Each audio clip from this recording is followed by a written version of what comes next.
Hello friends, this is Chetan Dalal here, and in this episode I am going to talk about a very interesting case. This is the case of the incredible systematic college students.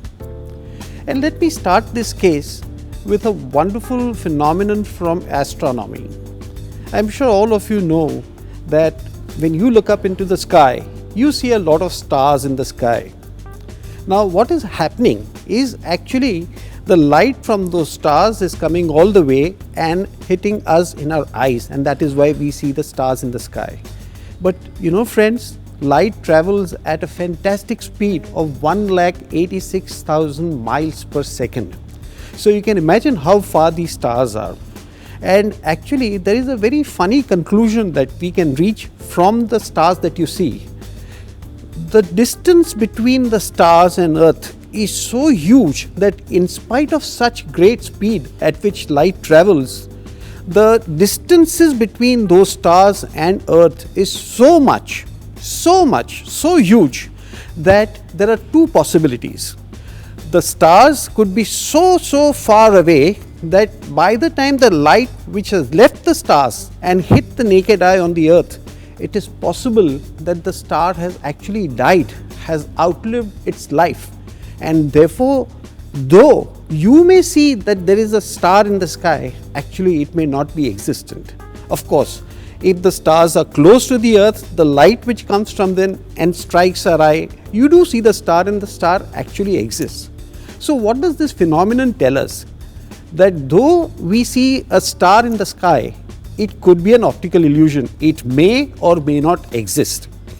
In much the same way, friends, sometimes as investigators, as auditors, we are used to seeing a certain phenomenon which is known as a sequential control or an alphabetical order or some kind of serial control. And when this exists, the general opinion of most investigators is that there is reasonable control, reasonable reliability on the state of affairs. But friends, sometimes it's exactly the opposite.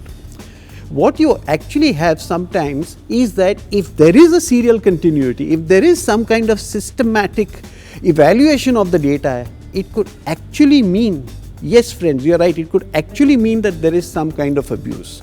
And I'm going to take the example of a college.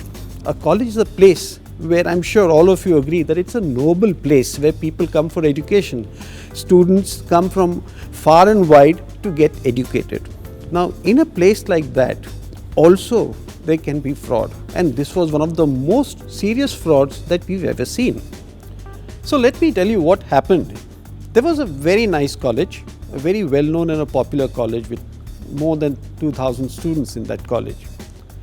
It had a lot of income, donations and various kinds of activities, and obviously it had its accounts audited as well.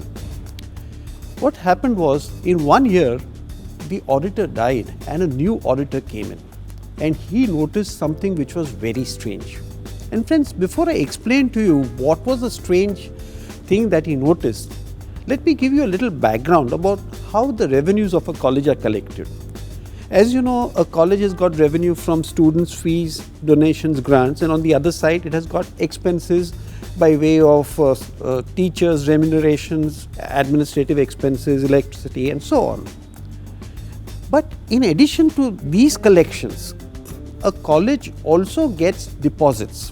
I'm sure any of you and all of you who must have gone to college in the days way back, right from the 70s till the current day, would have known that every student has to pay a deposit to the college. This deposit is obviously refundable, but that deposit is for the safety of the college, for things like, let's say, a library deposit or a caution money deposit or some deposit to ensure that in case the student has done something, the college is protected and that money is kept aside.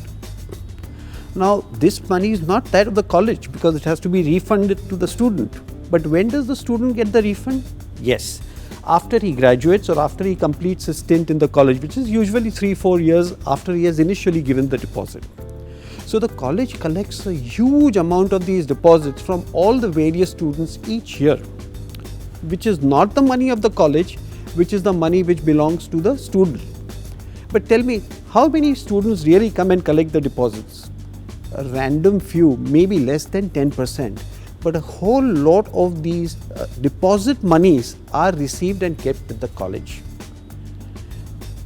The evil minds of certain perpetrators fell on this money, which was not that of the college, but which belonged to students who were supposed to claim them back.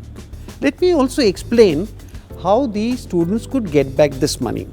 Let's say a student has passed and he's moved out of college, then he has a right to apply for the deposit refund. So he has to fill in an application form, pre-sign a receipt, and give the application form to the cashier. The cashier will then take the consent from the dean or the college principal, the librarian, the teachers, and everybody else concerned to ensure that the student has no money payable to the college. Once they all sign on that form, the cashier gets back the form, he calls the student, and the student is given a cash refund. A simple process like this. And from the accounting point of view, the college maintains books of account which include ledgers which include all the different names of students who have collected monies, and each day the amounts that have been refunded. So what you see now on the screen is a typical ledger account of deposits which have been refunded to various students on that day. Now friends, examine this very carefully. There is something very funny in that. The new auditor, actually when he saw this, he had a fresh look at things and he found something which was really serious. I'm sure you would have guessed it. Yes, when you look at all those people who came to collect refunds on the date that is mentioned on that ledger, have you noticed something unusual? Yes friends, they have come in an alphabetical order. As you can see, the first name begins with A, the second with B, the third with C, and so on. Now tell me friends, it's a very important thing. Do you expect that maybe 4 years after you initially given the deposit and maybe 100 other students like you have given the deposit, all those 100 students are going to come in an alphabetical order to collect the refunds? Impossible. It does not pass the test of reasonableness or possibility by any standards. And then the auditor felt that these students, if they have taken a refund in an alphabetical order of their names, let me see the past, and for more than 10 years, can you imagine all students coming in an alphabetical order and taking a refund? That really failed the test of impossibility, and therefore the auditor went ahead. He picked up one of the names, found out the application form, communicated with that student, and pat came the answer. The student wasn't even aware that there was a deposit which he had to collect again. And friends, that is the time the college realized, the dean also was brought into the picture, and everybody realized that that cashier was playing foul. He was creating these fictitious receipts and paying these students. Now what gave him away friends? Yes, you're right. He had to have the names of students from somewhere, their addresses and details. And which was the easiest place for him to go? Yes, the muster roll or the roll call. And friends, in what order is normally the roll call? In the alphabetical order. So mindlessly, without realizing, he would take names of students in an alphabetical order and start making fictitious receipts. But that friends is exactly what gave him away. Now friends, this is a college. Now in this college, when this investigation was done, the cashier initially said that yes, I had some problem. You know, the usual sob stories. They said that somebody was ill in the family and that though he had no evil intentions, that they wanted to replenish the money. He said that he had an illness in the family, he wanted this, so he did this for a couple of years and he was intending to pay back the money. And he quantified the fraud at something like 60,000-70,000 rupees.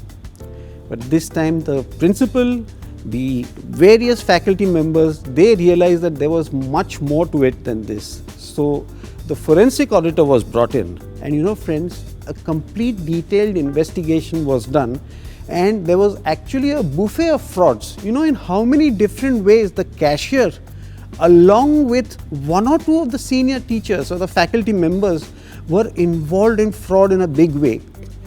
The first thing that came to light in the detailed investigation was that the entire security service, which was outsourced by the college, belonged to the wife of that cashier. So friends, you guessed it, there was no control at all answer papers were being leaked out, items were being moved out of the college campus and they were sold and at huge profits which went to the cashier. Library penalty fees where books were returned late, there was a separate cash book which was maintained, which the cashier was taking, the money was not disclosed to the college. There was a lot of donation, lot of grants which were given on the students' days, where you can see posters, where you can see different kinds of flyers which were coming in. All those monies were collected in cash by this particular cashier. The college auditorium was sometimes rented out for even wedding functions. That money was not always disclosed to the college. That money also went to the cashier. I could go on and on and on, and there were so many different ways that a simple fraud of maybe 60,000 initially eventually turned out to be more than 5 to 7 crores in just a matter of 2 years. This, friends, is something which we must realize, that sometimes institutions like colleges, schools, hospitals, these are supposed to be institutions where noble services are performed. But it doesn't mean that people respect the nobility of all these institutions. Such kind of frauds do happen, and that is where, for good investigators, good auditors, sometimes things, just as I explained, that just as you see a star in the sky doesn't mean that the star is there. In the same manner, just because you see a emblem of orderliness or where there is something which is a very good control, doesn't necessarily mean that there is order, there is reliability, as it happened in these cases. This case was an incredible case where the students were coming in a systematic, orderly manner, but this exactly was the opposite. There was foul play because they could not come in that manner. So friends, this is a very important thing. Do not rely on a control or a sequential control or a serial control unless and until the reality also supports that situation. Thank you, friends.